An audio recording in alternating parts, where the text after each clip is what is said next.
अज अल्हम्दुलिल्लाह इन असांजे गरीब खाने में मुनक़द थियो, जैमें असांजा ज़िले अमीर हज़रत साईं अब्दुल्ला भौर साहब ऐं इंशाअल्लाह ज़िले जनरल सेक्रेटरी हज़रत साईं ॾाॾा अब्दुल्ला मार साहब पहुचंदा ऐं असांजे सूबे जा अमीर हज़रत साईं क़िबला सैयद सिराज अहमद शाह अमरोटी साहब ऐं असांजे तालके जा अमीर हज़रत साईं पीर सैयद रुशदुल्ला शाह अमरोटी साहब ऐं असांजे ज़िले लाड़काने जा क़ाइद ऐं सूबाई रहनुमा ऐं असांजे मथां हर वक़्तु हर लम्हे ब लम्हा शफ़ीक़ हज़रत अल्लामा नासिर ख़ालिद महमूद सुमरो साहब जन ऐं मुंहिंजे तालके गरियासीन जा कारकुन जेके जेके दोस्त इन इजलास में शरीक थिया आहिनि, ख़ासि करे मीडिया वारा साथी, मां सभिनी जो तहे दिल सां शुक्रगुज़ार आहियां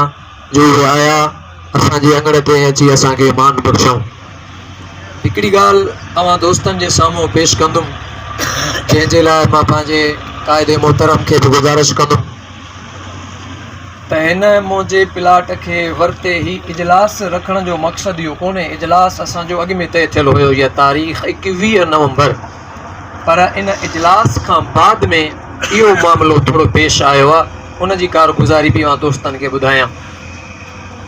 2019 में ही प्लाट असां ख़रीद कयोसीं, 9 लखनि रुपयनि जो सौदो थियो, जंहिंमें 7 लख रुपया मां कैश उन्हनि खे ॾिना, बाक़ी 2 लख रुपया उन्हनि जो अंजाम हो त खाते ते असांखे ॾिजो। असां बि चयोसीं ठीकु आहे, खाते ते ॾींदासीं। पोइ उन विच में उन्हनि थोरी गड़बड़ेशन कई त बाबा हीअं न आहे हीअं न आहे, उहो मामिलो बि अल्हम्दुलिल्लाह मां पंहिंजे इल्मी बुनियाद ते पाण खे सुफ़ेद कपिड़ो सम्झी करे मसइलो हल कयो। वरी हींअर 22 अक्टूबर ते तारीख़ वरिती हुईसीं असां अल्लामा तारिक़ ख़ालिद महमूद सुमरो साहब खां 28, पर क़िस्मत में असांजे बुज़ुर्गनि वरी असांखे तारीख़ ॾिनी 22, जंहिंजे करे तारीख़ुनि जो इत्तिफ़ाक़ न थी सघियो।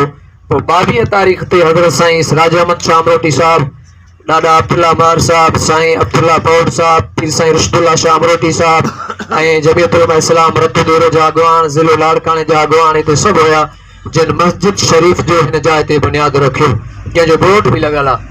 हाणे महीनो उहो थियो आहे 22 अक्टूबर ऐं अॼु आहे 21 नवंबर, त इन मस्जिद जे बुनियादु रखण खां बाद में उन्हनि माण्हुनि खे माना अजीब क़िस्म जी तवाई लॻी वई आहे त बाबा इहा मस्जिद छो थी ठहे, इन जाइ ते मस्जिद जाहिरा छो था लॻनि। बहरहाल असांजो कमु उन्हनि अची बंदि करायो।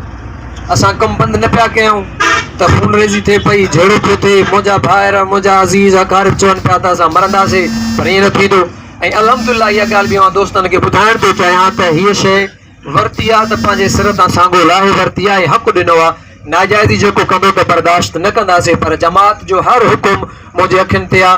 मां हर वक़्तु जमात सां मशवरो कयो आहे, जमात जे हुक्म जे मुताबिक़ पंहिंजी विख वधाई आहे, जीअं जमात चवंदी। बहरहाल उन्हनि कमु रोकरायो, असां बि चयोसीं हिन में ख़ैरु आहे, जमात सां मुंहिंजो राब्तो। मौलवी जेको चवई तो सभु शइ वठंदो माए, इस्लाम जो निज़ाम ॾींदो माए, तूं इहो नज़रियो रखी अॼु मौलवी सां गॾु जमात में आहे त जमियत उलमा इस्लाम जे प्लेटफॉर्म ते मुंहिंजो नज़रियो इहो आहे त जेसि ताईं हिन धरती ते क़ुरान जो कानून न ईंदो मां ख़ामोश थी।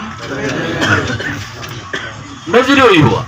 हाणे जॾहिं नज़रियो इहो ठहियो त हाणे मुंहिंजी दिलि में इस्लाम जी मोहबत, मुंहिंजी दिलि में इस्लामी निज़ाम जी अज़मत अचे, मुंहिंजी दिलि में मुंहिंजो क़िबलो हिकिड़ो इस्लामी निज़ाम आहे। इस्लामी निज़ाम खां सवाइ मां वटि काई शइ कोन्हे। हाणे मां पैसो बि ॾींदुमि, हाणे मां वक़्तु बि ॾींदुमि, हाणे मूंखे ज़रूरत पई क़ाइद जी त खून बि ॾींदुमि। अब ॾींदव न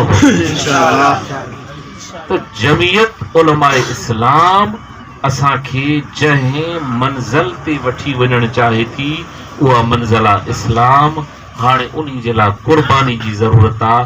असां में क़ुर्बानी कोन्हे, जंहिंजे करे असां इन 70 साल में इस्लामी निज़ाम न ॾिठो आहे। असां में क़ुर्बानी अचे त असां अफ़गानिस्तान वांगुरु जल्दी हिते मुल्क में बि इस्लामी निज़ाम ॾिसंदासीं। असल शइ हाणे जमात खे सम्झो न, जमियत उलमा इस्लाम जो निज़ाम, अल्लाह जे हिन धरती ते अल्लाह जो कानून, अल्लाह जे हिन धरती ते मुस्तफ़ा जो निज़ाम। हाणे इस्लामी निज़ाम त वॾी शइ आहे, इस्लामी निज़ाम खां वॾी शइ आहे। असांजा ज़हन कोन्हनि जो अॼोके हिन इजलास में 5 मिंटनि में मां तव्हांखे वेढ़े तव्हांजी ज़हन में ॿुधायां, पर हिकिड़ी ॻाल्हि शरो सम्झो। तव्हां वॾा ख़ुशनसीब हो, हिन जमात में आया हो। तव्हां नबी साईं जी इज़त जा चौकीदार हो। असांजे लाइ ॿी शइ खपे? नबी जे इज़त जी चौकीदारी असांखे मिले त असां ख़ुशनसीब। पाकिस्तान को सवा पूरी दुनिया में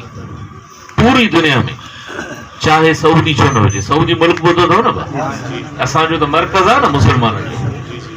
पूरी दुनिया जे अंदर तव्हां जांच कयो ख़त्म नबूवत वारे मसले ते। कादियानी अफगानिस्तान में तहरीक हली त हिन मुल्क में इस्लाम जो निज़ाम नाफ़िज़ क्यों? उन्हनि कुर्बानी ॾिनी, इस्लाम जो निज़ाम नाफ़िज़ कयो। बिस्मिल्लाहिर्रहमानिर्रहीम। जमियत उलमा इस्लाम तालके गढ़ यासीन जे मजलिस अमूमी जो ही दस्तूरी इजलास बयात शहीद इस्लाम अल्लामा डॉक्टर ख़ालिद महमूद सुमरो रहमतुल्लाह अलैह जे मुनक़िद थियो। अॼु जे हिन इजलास जे अंदरि जमियत उलमा इस्लाम तालके गढ़ यासीन ही फ़ैसिलो कयो आहे त 27 नवंबर ते शहीद इस्लाम जे यादि में मुनक़िद थींदड़ अज़ीम शान कॉन्फ्रेंस लाड़काने में उन में भरपूर शिरकत कई वेंदी।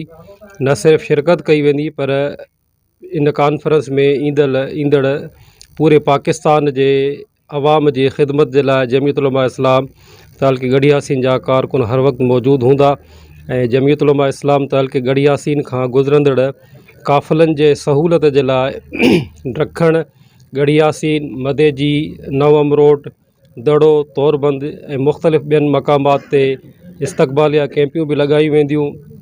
इंशाअल्लाहुल अज़ीज़ ये कॉन्फ्रेंस माज़ीअ जे तमामु रिकॉर्डनि खे टोड़ींदी ऐं शहीद इस्लाम कॉन्फ्रेंस में पाकिस्तान जी जेका बि सियासी क़यादत आहे उहा शरीक थींदी ऐं इंशाअल्लाहुल अज़ीज़ हिन कॉन्फ्रेंस मां पाकिस्तान जे अंदरि मौजूदु अवाम जे मथां जेका गासिब ऐं सिलेक्टेड हुकूमत आहे उन मूं जान छॾाइण जो असां पूरो तहैयो करे उथंदासीं। सिक्योरिटी जे हिसाब सां असांजी सिक्योरिटी जा जेके अहम तरीन फ़राइज़ आहिनि उहे असांजी अंसारुल इस्लाम जा रज़ाकार उहे सरंजाम ॾींदा। उहे पंहिंजे वर्दीअ में बि हूंदा ऐं कुझु असांजे हसास जेके आहिनि पॉइंटियूं उन्हनि ते असांजो इंतिहाई जेको विजिलेंसी निज़ाम क़ाइमु कयो वियो आहे, जंहिंखे मरकज़ी सालार असांजो हज़रत मोहतरम हाजी अब्दुर्रज़ाक आबिद लाखो साहब पंहिंजो पूरो प्लान जेको आहे तय कयो आहे। इंशाअल्लाहुल अज़ीज़ जीअं अॻे असांजे कंहिं बि प्रोग्राम में सिक्योरिटी जो को इशू न रहियो आहे त हिन दफ़े बि असांजो प्रोग्राम मुकमल तरह सां महफ़ूज़ हूंदो ऐं असां दुआ कयूं था त इंशाअल्लाह असांजे इन प्रोग्राम खे अल्लाह तबारक व तआला हर क़िस्म जे शर खां पनाह में रखे। प्रशासन सिक्योरिटी पंहिंजी हूंदी आहे हुकूमत जी तरफ़ों काम हुकूमत खां असां कॾहिं बि सिक्योरिटी नाहे वरिती। असां कॾहिं बि हुकूमती सिक्योरिटी ते इन्हिसार न कयो आहे। असांजा पंहिंजा बावर्दी रज़ाकार जेके आहिनि उहे पंहिंजी सिक्योरिटी ॾींदा आहिनि ऐं पूरे ज़िम्मेदारी सां सिक्योरिटी अदा कंदा आहिनि। ठीक से महिरबानी। ख़ालिद महमूद सुमरी जे हिसाब सां बिस्मिल्लाहिर्रहमानिर्रहीम। अॼु असांजे तालके गढ़ यासीन जे मजलिस उमूमी जो इजलास हुयो जंहिंमें सदारत हज़रत साईं पीर सैयद रुशदुल्ला शाह अमरोटी साहिब जन जी हुई ऐं हिन असांजे इजलास जा महिमान ख़ासि हुया हज़रत अल्लामा नासिर ख़ालिद महमूद सुमरो साहब ऐं हज़रत साईं अब्दुल्लाह महर सुमरानी शरीफ़ वारा जनरल सेक्रेटरी JUI ज़िलो शिकारपुर ऐं हज़रत साईं अब्दुल्लाह पहोर साहब अमीर जमियत उलमा इस्लाम ज़िलो शिकारपुर ऐं हज़रत साईं सैयद सिराज अहमद शाह अमरोटी साहब नायब अमीर जमियत उलमा इस्लाम सूबे सिंध। मां इन्हनि तमामु पंहिंजे मुअज़्ज़िज़ीन अकाबिरीन जो शुक्रगुज़ार आहियां जो मूं मिसकीन वटि मुंहिंजी मेज़बानी में अॼु जे इजलास में इहे मुंहिंजा जमियत उलमा इस्लाम जा अकाबिर आया ऐं असां इन पैगाम जे ज़रिए पंहिंजे सभिनी कारकुननि खे ऐं पंहिंजे अकाबिरीन खे ॿुधाइण था चाहियूं त इंशाअल्लाह हर वक़्तु जेसीं ताईं जिस्म में जान आहे जमियत उलमा इस्लाम सां रहबो, जमियत उलमा इस्लाम सां वफ़ादारी कबी ऐं इंशाअल्लाह शहीद इस्लाम कॉन्फ्रेंस लाड़काने में भरपूर नमूने मां पंहिंजे UC मंझां ऐं पंहिंजे तालके मंझां काफ़ी अंदाज़ में काफ़ी घणे खां घणा इंशाअल्लाह ताला दोस्त शरीक कबा। निगरानी मीटिंग निगरानी जी अल्हम्दुलिल्लाह असांजे मेज़बानी में हुई ऐं हिन इजलास जा ख़ुसूसी महिमान हुया अल्लामा नासिर ख़ालिद महमूद सुमरो साहब ऐं हज़रत साईं सिराज अहमद शाह अमरोटी साहब। हिन जे जान माल इज़त आबरूअ में बरकत नसीब फरमाए। इन जमात सगोरी जी बीमारन की शफा दे। जमात सगोरी जी मकरूरन जा कर्ज लाए। जमात सगोरी जी हाजतमंदन जा जायज हाजात पूरा फरमाए। या रब जुल जलाल आज दुआ वाले कल इजाबा असा जाथड़ा खाली हैं पर तुझी रहमत जा खजाना भरल हैं। सब उम्मीद व आखरा पूरा फरमाए। सब नुसरतों नसीब फरमाए। सब हिफाजतों नसीब फरमाए। व सल्लल्लाहु ताला अला खैर खल्की सय्यदना मुहम्मद व आलिहि व असहाबिहि व बारिक व सल्लिम। ला इलाहा इल्लल्लाह ला इलाहा इल्लल्लाह मुहम्मदुर रसूलुल्लाह सल्लल्लाहु अलैहि वसल्लम।